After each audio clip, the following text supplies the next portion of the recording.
కాదు, రెండు కాదు, 5 గంటలుగా కురుస్తున్న వాన హైదరాబాద్ ను ఉతికారేసింది. 5 గంటలుగా వర్షం కురుస్తూనే ఉంది. చాలా చోట్ల రోడ్లపై మోకాళ్ల లోతు వరకు నీరు నిలిచిపోయింది.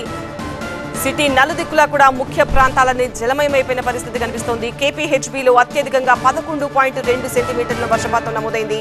మియాపూర్లో అత్యధికంగా 13.3 సెంటీమీటర్ల వర్షం నమోదైంది.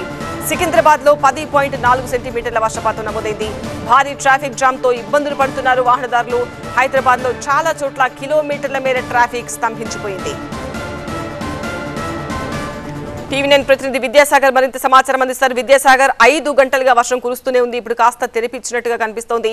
మరి మన ట్రాఫిక్ క్లియర్ అయిందా? గ్రేటర్ లో కుండపోత వర్షానికి నగరం అంతా కూడా అతలాకుతలమైంది.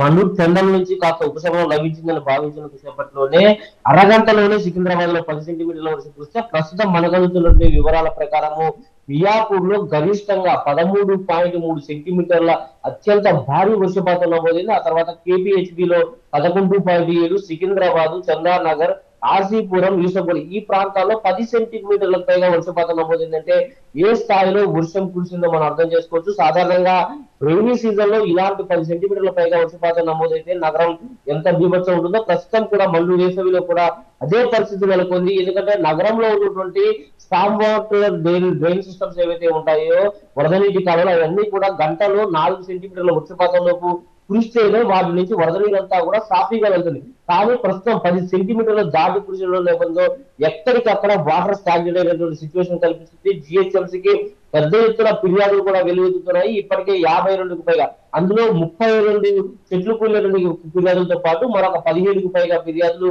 వాటర్ స్టాగ్నేట్ కి సంబంధించి వచ్చినట్టుగా అధికారులు చెప్తున్నారు. వెంటనే ఉటావుటిన ఉన్నతాధికారులు కూడా రంగంలో దిగారు. మున్సిపల్ శాఖ ప్రిన్సిపల్ సెక్రటరీ దాన కిషోర్, అదేవిధంగా ఈబీడీఎం డైరెక్టర్ ప్రకాష్ రెడ్డి వీరందరూ కూడా సహాయక జిహెచ్ఎంసీకి సంబంధించినటువంటి డిఆర్ఎఫ్ బృందాలు 29 డిఆర్ఎఫ్ బృందాలు ఎక్కడికక్కడ వాటర్ స్టాగ్నేషన్ క్లియర్ చేయడము, అదేవిధంగా చెట్లు విరిగిన చోట ఆ కొమ్మలకి పక్కకు వేయడము, ట్రాఫిక్ ని క్లియర్ చేసే విధంగా రోడ్లపై పడినటువంటి చెట్లను తొలగించడం, వీటన్నిటిని కూడా దగ్గరుండి ఉన్నతాధికారులు అటు హుటాహుటిన పర్యవేక్షిస్తున్న పరిస్థితి కనిపిస్తుంది.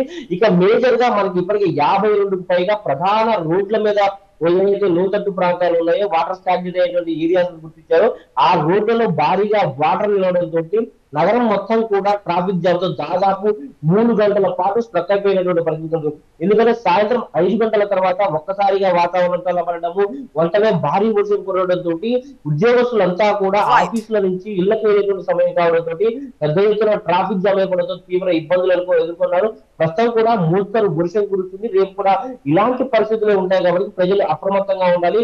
ఏదైనా సహాయక చర్యలు అవసరమైతే GHMC toll free number call చేయాలంటూ కూడా అధికారులు సూచిస్తూ ఉన్నారు.